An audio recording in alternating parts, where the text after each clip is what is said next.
Hallo allerseits und willkommen zur neuen Bauberichtsserie. Dieses Mal bauen wir von Dragon das Sonderkraftfahrzeug 251-7 Ausführung D.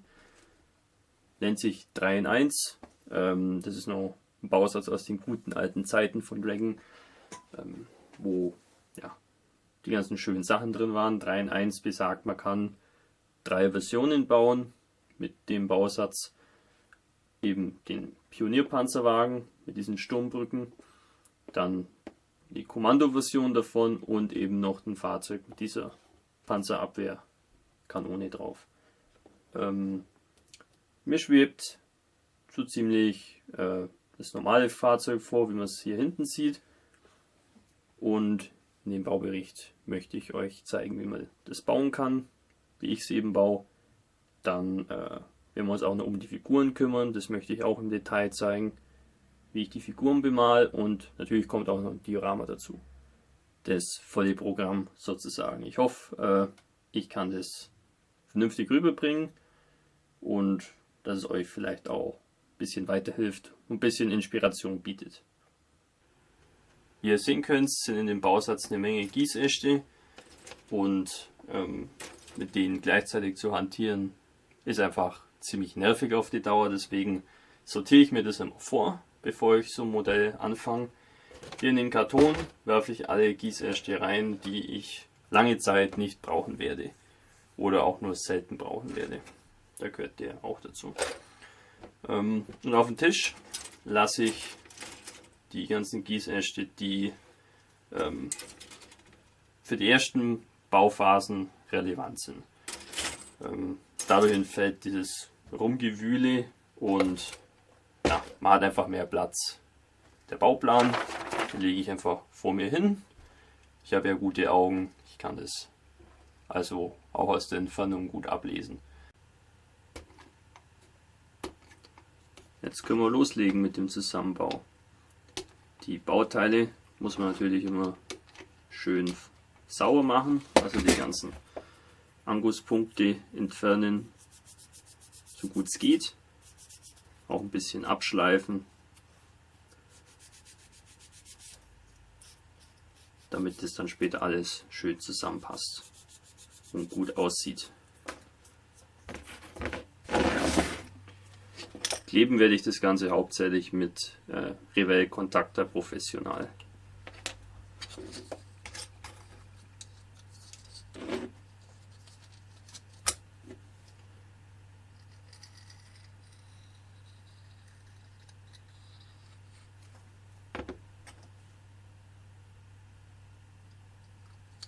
Um die Bauteile schön in Position zu halten, falls sie ein bisschen störrisch sein sollten, kann man Klebeband verwenden oder so kleine Klammern.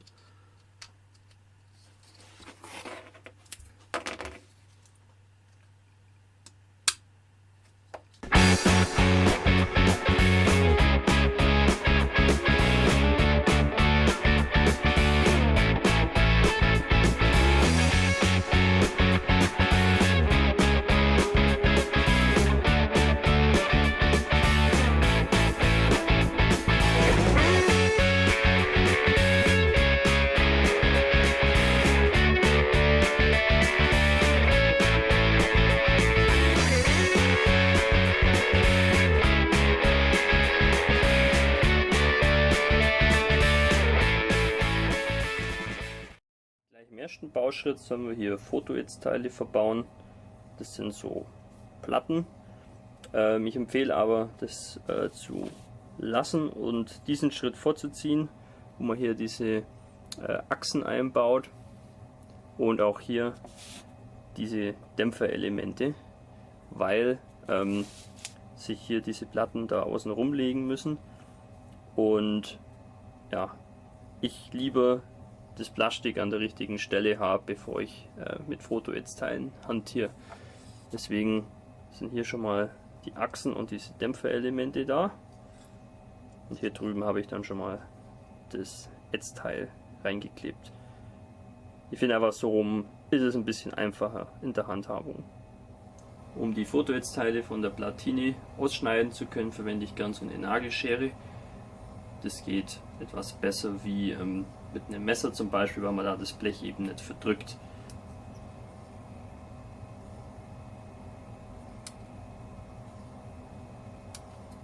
Fotonetzteile klebt man am besten mit einem Sekundenkleber. Da kann man mit einem normalen Plastikkleber nicht viel ausrichten. Und 2 Komponentenkleber ging auch, aber ich finde, der ist ein bisschen zu, ja, so sagen, zu dick. Ja. Der trägt sehr dick auf und Sekundenkleber ist halt sehr dünn, rinnt eben auch in die Vertiefungen rein. Also da würde ich sagen, das ist das perfekte Mittel dafür.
Die Panzerung soll laut Bauplan so peu à peu aufgebaut werden. Also die seitlichen Teile werden angeklebt, dann sollen gemütlich andere Komponenten vorbereitet werden und dann kommt ja, der obere Teil drauf. Dieses Vorgehen halte ich für ein bisschen schwierig und fahrlässig, weil man da durchaus auf gröbere Passprobleme stoßen kann, weil man diese beiden Teile einfach nicht von vornherein perfekt winklig einbauen kann, dass man später ohne größeres Drücken und Zerren die ganzen Teile hier drauf bekommt. Da kann man wirklich ja, an den Punkt kommen, wo das Modell dann einfach unbaubar wird, weil man es auch kaum mehr spachteln kann. Deswegen empfehle ich hier, alles erst vorzubereiten, also die Seitenteile, die Rückwand, Oberteil und die Frontplatte und dann in einem Rutsch das zusammenzubauen. Und nicht wie hier erst das und dann irgendwann das obere. Das ist ganz gefährlich.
hat auf jeden Fall sehr gut funktioniert. Ich bin zufrieden mit dem Ergebnis. Bei solchen komplexen Bauschritten, das ist auch egal bei welchem Modell das auftritt, rate ich immer dazu, sich da mal 1 oder 2 Stunden Zeit zu nehmen und das in einem Rutsch zu erledigen. Da spart man sich oft viel Ärger. Und wenn irgendwas schief geht, man kann immer nur leichte Korrekturen vornehmen. Aber wenn man sich vorstellt, man klebt hier ein Teil an und da ein Teil an und dann lässt man das 2 Wochen stehen und dann merkt man, man hat was falsch gemacht, dann ist der Zug schon längst abgefahren für Korrekturen. Dann wird es wirklich unangenehm. Also lieber konzentriert eine längere Zeit sich hinsetzen und es erledigen.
Damit wäre jetzt der Rohbau vom Modell abgeschlossen.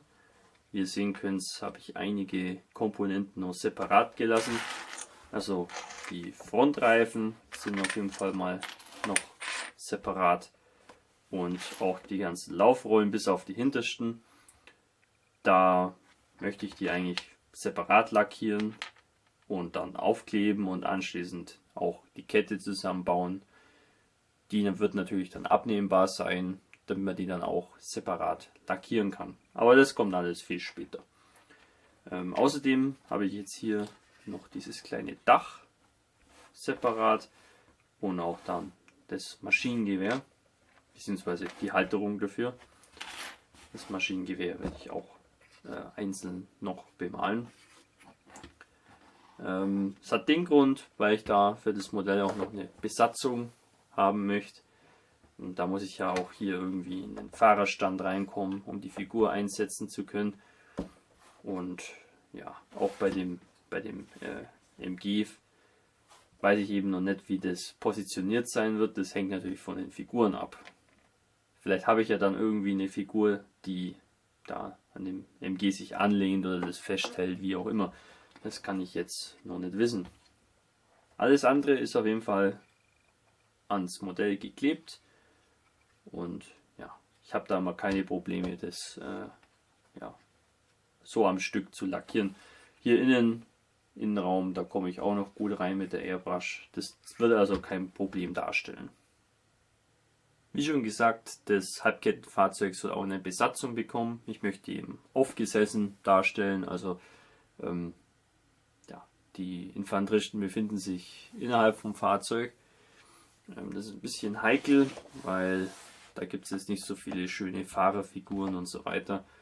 Und ja, da habe ich jetzt hier einfach mal so diverse Figurensets, die ich da irgendwie verwenden möchte. Das wird so ablaufen, ich suche mir da einfach diverse Teile zusammen oder auch komplette Figuren, wenn die passen sollten. Und ja, passt die an das Fahrzeug an. Von der Haltung, da kann es schon mal sein, dass ich hier irgendwie einen Kopf nehme und da einen Arm und da, weiß ich, den Rest, ne? Und die Ausrüstung, das ist vielleicht über von anderen Bausätzen. Das nenne ich immer Frankensteinen, ja, also wenn man einfach aus verschiedenen Figurenteilen, die eigentlich nicht zusammengehören, eine neue Figur erschafft, die eben auf die Bedürfnisse, die man eben hat, genau abgestimmt ist.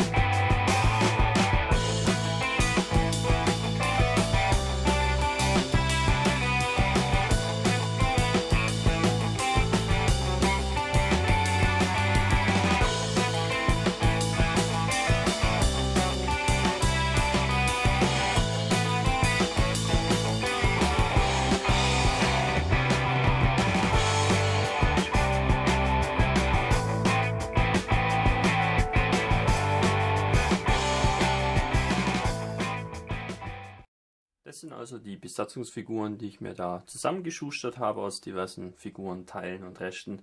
Das sind insgesamt 6 Stück. Praktisch ein Fahrer, ein Funker, ein Kommandant, ein MG-Schütze, einer, der da so gemütlich sitzt, und der andere spät so nach hinten raus. Wie ihr euch sicher denken könnt, ist es gar nicht so einfach, Figuren zu finden, die da drin sitzen können, weil es innen sehr schmal ist und meistens die Winkel der Beine und so weiter da einfach nicht so schön zusammenpassen. Deswegen habe ich jetzt 3 Sitzende gefunden, die da reinpassen, und der Rest steht eben. Wobei mir das auch ziemlich entgegenkommt, weil ich das Fahrzeug so darstellen will, dass die eben gerade praktisch nicht auf dem Marsch sind, sondern eben jederzeit mit Feindberührung rechnen und dann eben ihre Augen offen haben und ein bisschen spähen und leicht angespannt wirken. Wichtig finde ich auch, dass die Ausrüstung von den Figuren und die Uniformen auch zu der Zeitperiode passen, in der das Diorama dann sich abspielen soll. Wir bauen hier ein Normandie-Diorama, und da habe ich eben versucht, dass die alle möglichst die späte Ausrüstung haben.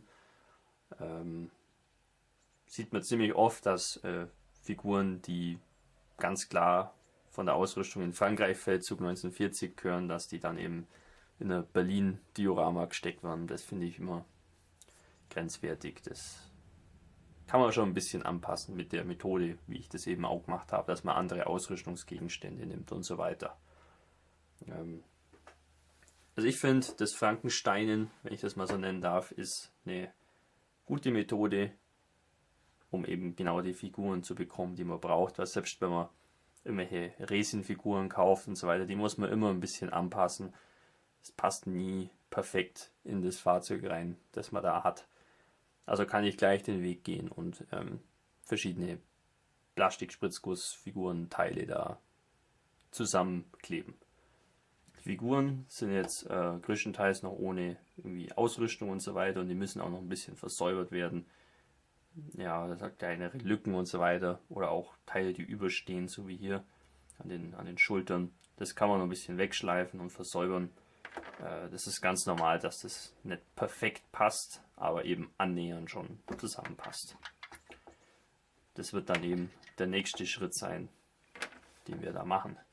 Jetzt zeige ich euch noch die Figuren vorne. Die sind, glaube ich, auch recht interessant. Der Funker, da bestehen der Torso und die Beine aus den Teilen, die eigentlich zu dem Tamiya Schwimmwagenfahrer dazugehören, und Kopf und Arme sind eben anders. Und der Fahrer, der ist eigentlich alles von Dragon, nur eben der beige Teil, das ist ein DS-Plastik, das eben ziemlich biegbar ist, wie man sehen kann, und das heißt, ich kann ihn da schön reinstopfen. Und er passt sich eben dem Sitz und so weiter an. Das finde ich recht praktisch. Und hier bei dem kleinen Dächlein habe ich das MG und so schon festgeklebt, weil ich jetzt eben schon weiß, wie der Schütze das halten wird. Das ist alles schon aufeinander abgestimmt.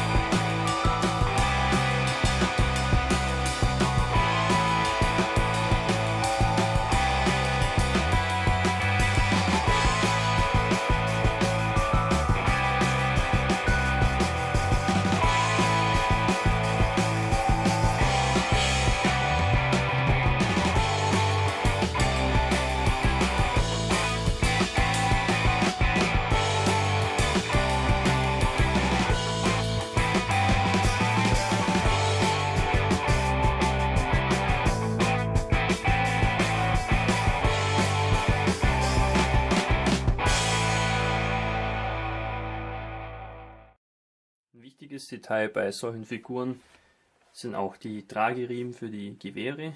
Die sind meistens nicht dabei. Von Dragon gibt es einige Figuren, wo die so angegossen sind. Das ist auch okay, kann man gut hernehmen.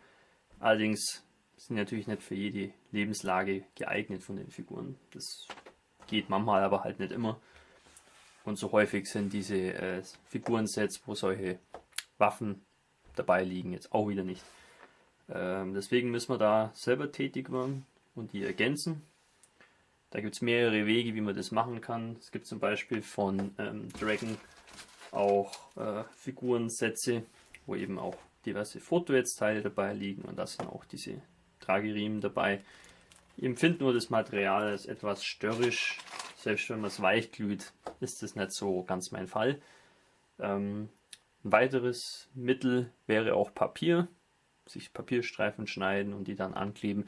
Das geht erstaunlicherweise ziemlich gut. Wenn man das dann mit Sekundenkleber noch ein bisschen durchdrängt, das Papier, lässt sich das auch sehr gut bemalen später. Ich habe herausgefunden, dass meine bevorzugte Methode eigentlich Bleifolie ist. Das Material ist einfach schön biegsam und geschmeidig und lässt sich eben auch gut bearbeiten.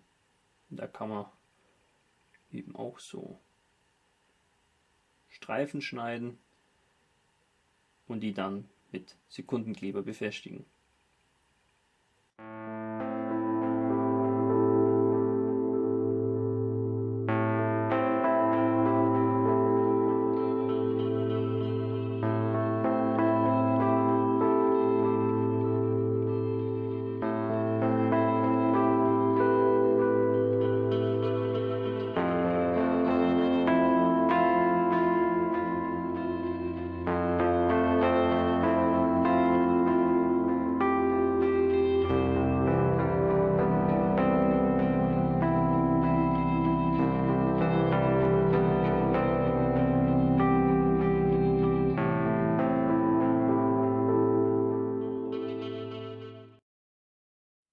Damit das Modell dann auch interessant in Szene gesetzt werden kann, bauen wir auch ein Diorama. Und zwar als Grundplatte nehmen wir jetzt einfach mal so ein Stück Pressspanplatte her. Das hat mal zu irgendeinem Regal gehört, was wir klein gesägt haben. Und die kleinen Regalbretter, die habe ich mir aufgehoben. Die kann man gut nehmen, um eben Dioramen zu bauen. Ich rate immer dazu, so ein Diorama eher kleinflächig anzulegen. Das ist immer ein bisschen interessanter. Wer will, kann aber auch große bauen. Ist jetzt nicht so meine Sache. Also ich möchte dann ungefähr, dass das Halbkettenfahrzeug so ein bisschen diagonal auf so einem Feldweg steht. Dann habe ich hier noch von MK35 so ein normannisches Farmtor. Ja. Das sind so Gießkeramik-Mauerstücke und Resin-Holzteile. Und ja, damit das Ganze noch ein bisschen dramatischer wird, habe ich mir gedacht, von MK35 noch so eine tote Kuh. Könnte ich doch auch noch irgendwie platzieren irgendwo. durch heftigen Artilleriebeschuss oder Tieffliegerangriffe oder wie auch immer, ist natürlich auch das Weidevieh unter den Opfern. Ja. Und das könnte man vielleicht auch noch integrieren irgendwie. Platz genug wäre ja eigentlich. Ich finde, dass hier praktisch die Pressspanplatte am Rand nicht so schön aussieht und auf der Seite ist sie glatt. Deswegen möchte ich da einen kleinen Rahmen dafür bauen und das mache ich immer, bevor ich alles andere mache an dem Diorama. Da nehme ich jetzt hier einfach so dünnes Furnierholz, Balsaholz, und das kann man sich in entsprechende Platten schneiden und dann außenrum mit Holzleim aufkleben.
Der Sockel noch ein bisschen mehr Volumen kriegt, füllen wir das noch ein bisschen mit Styropor auf.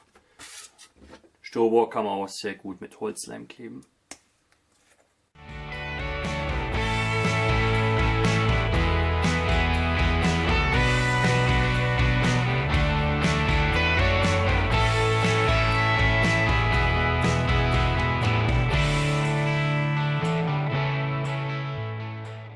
Die Höhe des Rahmens ist natürlich vollkommen willkürlich gewählt. Das trimmen wir jetzt ein bisschen runter und den Verschnitt von dem Holz hebe ich natürlich auf. Den kann man später gut verwenden, wenn man Dioramen baut, die irgendwelche Häuserruinen oder so beinhalten. Da kann man mal diese kleinen Stückchen gut brauchen.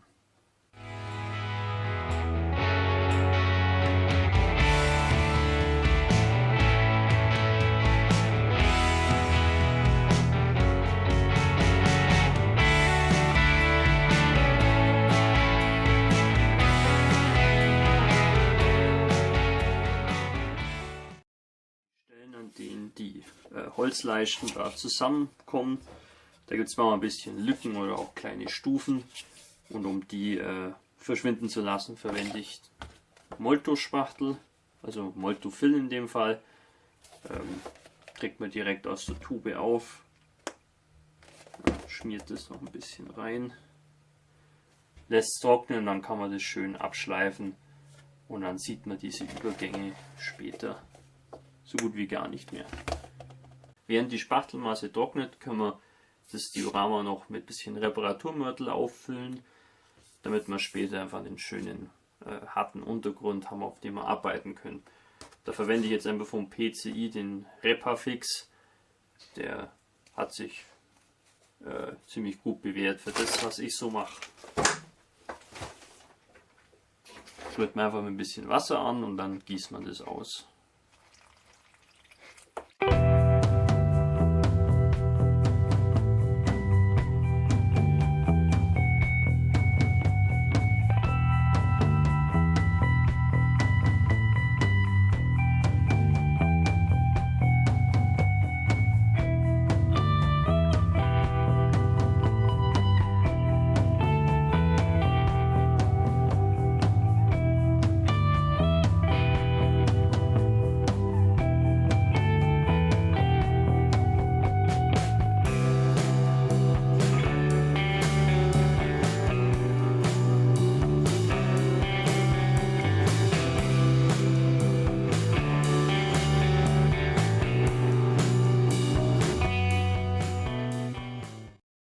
Wie ihr seht, versuche ich immer sehr effizient zu arbeiten. Mit der geringen Zeit, die man hat, muss man auch möglichst weit kommen.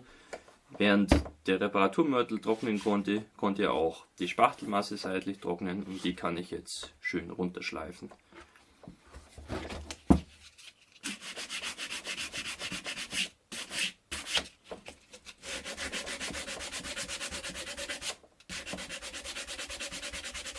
Jetzt kümmern wir uns mal um das Farmtor und bauen das mal ein gutes Stück zusammen.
So in etwa könnte man das Diorama aufteilen.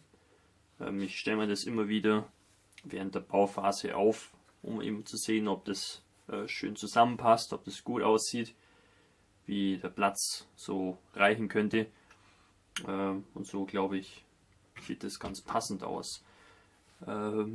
Es ist nur hier so, bei der langen Mauer, dass die ein bisschen übersteht. Die Mauer hört ja einfach nicht nirgendwo auf, sondern die geht vielleicht ein Stück weiter. Deswegen werde ich hier versuchen, das gerade abzuschleifen in einem bestimmten Winkel. Und das wird dann praktisch Teil des Rahmens, wird dann eben auch später mal schwarz lackiert. Dadurch entsteht dann eben die Illusion, dass die Mauer vielleicht ein bisschen länger ist und nicht einfach aufhört.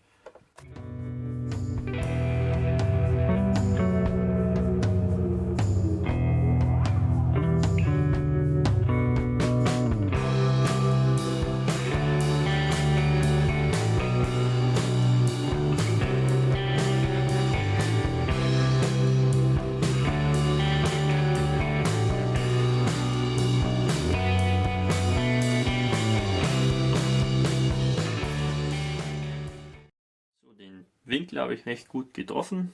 Das war jetzt ein recht grobes Schleifpapier. Da lässt sich natürlich dieser Gips, aus dem die Teile bestehen, sehr leicht bearbeiten. So kleinere Anpassungsmaßnahmen sind immer gut, wenn man solche Gebäudeteile in ein Diorama integriert. Weil ein Diorama lebt für mich zumindest vom Ausschnitthaften. Deswegen dass es so aussieht, als ob es abgeschnitten wäre. Und eben mit dem Rand hier bündig ist, das finde ich immer sehr schön.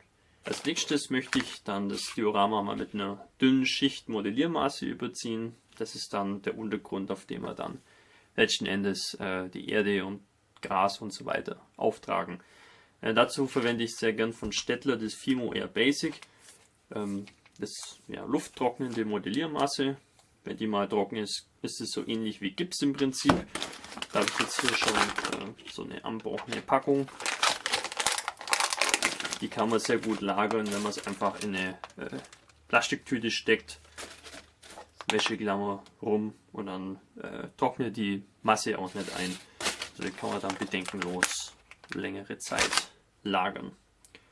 Und die Masse kann man mit ein bisschen angefeuchteten Fingern sehr schön streichfähig machen.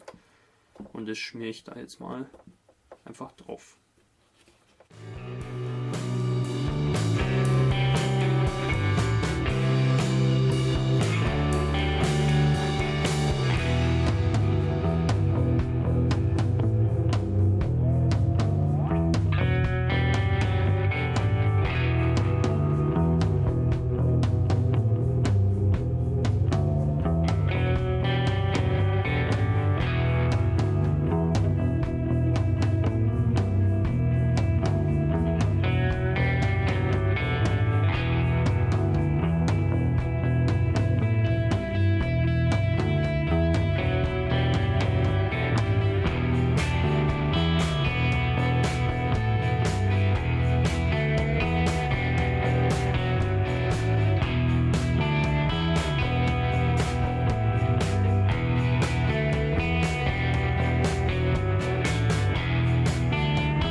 uns jetzt mal der toten Kuh von MK35 zu.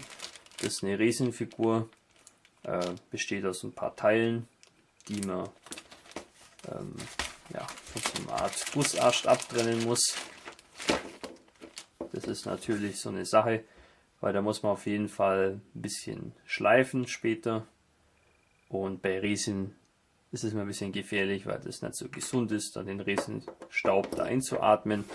Deswegen empfehle ich entweder so eine kleine Atemschutzmaske oder, was fast noch besser ist, man schleift nass.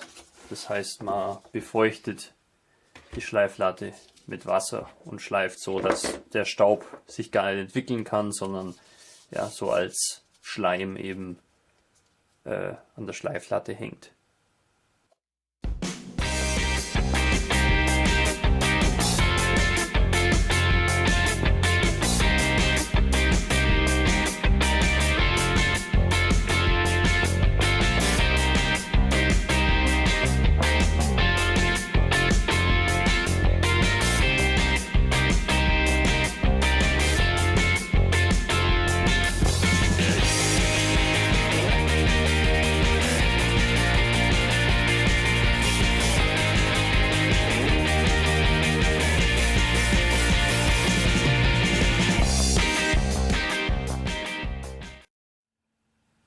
Die Passgenauigkeit von dem Rindviech ist jetzt nicht überragend, aber das ist kein Problem. Da schleifen wir erstmal hier so diese Ecken ein bisschen weg und spachteln dann ein bisschen. Da ist ja an und für sich wenig Detail dran, was wir durchs Spachteln und Schleifen verlieren können.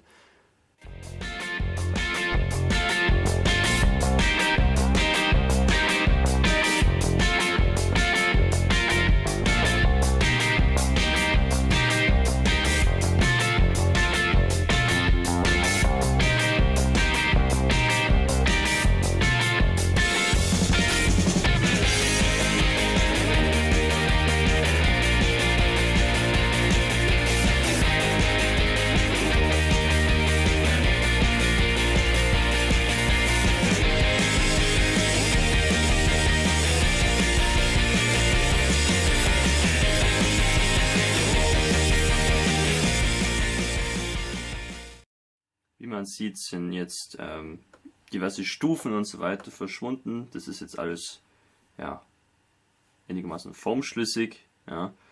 Es sind eben nur noch Lücken da und die zu füllen, das ist jetzt verhältnismäßig einfach. Also ich empfehle immer, erstmal vorzuschleifen, bis die Außenform stimmt und dann erst zu spachteln. Weil sonst braucht man erstens mehr Spachtel und zweitens auch mehr Zeit beim Verschleifen, weil man beides zusammen runterschleifen muss. Also ich teile mir das lieber ein bisschen auf. Als Spachtelmasse nehme ich einfach den Revell Blasto. Der funktioniert eigentlich recht gut für sowas. Und den schmiere ich jetzt einfach mit dem Q-Tip über die Lücken. Ganz grob. Wir schleifen das ja eh noch mal ein bisschen ab.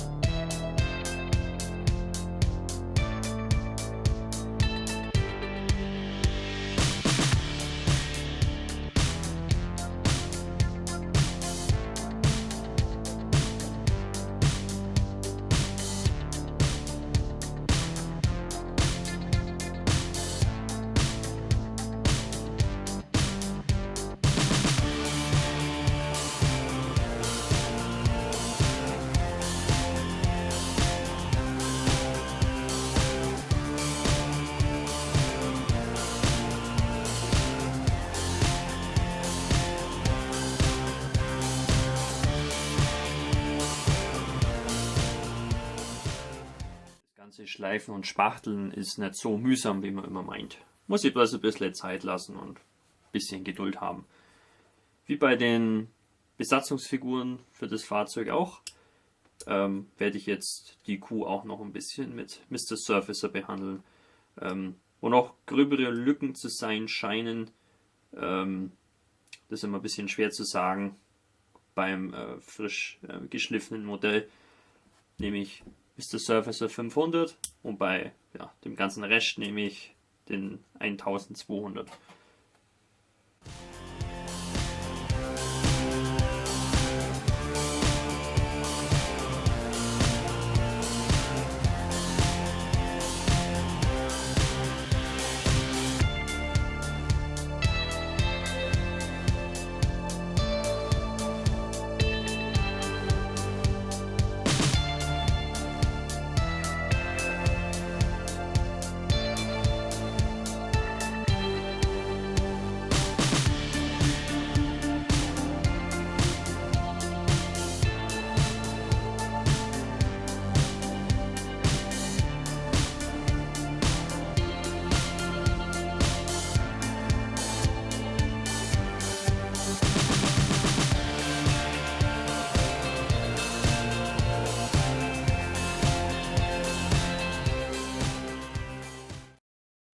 Damit wäre der Rohbau schon mal abgeschlossen. Vielleicht kommt noch das ein oder andere hinzu, vielleicht auch nicht. Das sieht man dann, falls mir noch irgendwas einfällt oder ich irgendwas sehe, wo ich sage, das passt da perfekt noch dazu. Je nachdem, das behalte ich mir noch vor. So in groben Zügen soll das dann mal aussehen. Ich möchte dann hier und hier drüben noch diese typischen nordfranzösischen Hecken haben. Diese beinahe undurchdringlichen Buschhecken. Vielleicht mache ich das Tor noch auf, eventuell. Das weiß ich noch nicht.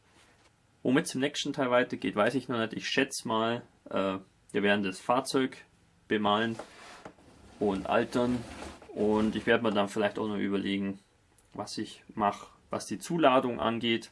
Welche Ausrüstungsgegenstände, ob ich die vorm Lackieren schon reinklebe oder erst nachher, das weiß ich noch nicht. Das muss ich mir noch überlegen. Ich denke aber vermutlich, dass ich es vorher reinklebe. Das wird man dann sehen im Laufe der Zeit. Dann bedanke ich mich fürs Zuschauen und wir sehen uns wieder im nächsten Video. Euer Hamika Wagner.